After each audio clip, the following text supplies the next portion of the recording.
Katika historia ya ulimwengu, utawala wa muda mrefu wa mfalme Louis wa 14 wa Ufaransa 1643 hadi 1715. Louis wa 14 alitawala kwa miaka 72. Utawala wake ulianza akiwa kijana mdogo na kuendelea hadi kifo chake. Mimi ni Gerald Wenga na hii ni Wajanja Media. Usisahau kusubscribe.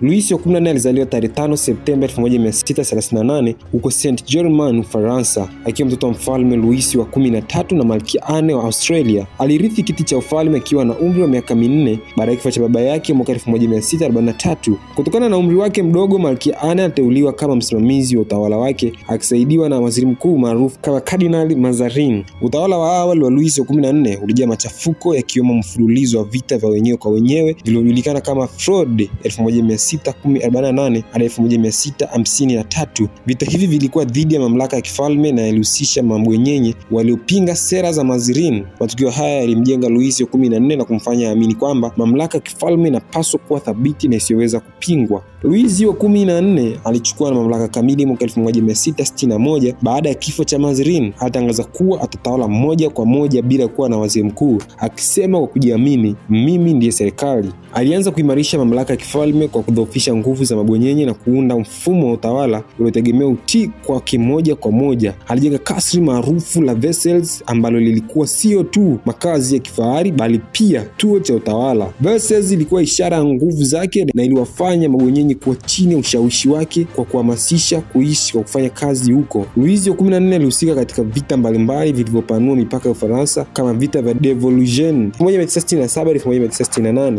na vita vya mwaka 1688 vita vya mwaka 1697. Ingawa baadhi ya vita vilisababisha changamoto za kiuchumi, viliimarisha nafasi ya Ufaransa kama taifa lenye nguvu barani Ulaya. Utawala wa Louis wa 14 ulikuwa kipindi cha dhahabu kwa utawala wa Ufaransa. Aliunga mkono sanaa, muziki na fasihi. Lugha na utamaduni wa Ufaransa vilienea Ulaya nzima wakati wa utawala wake.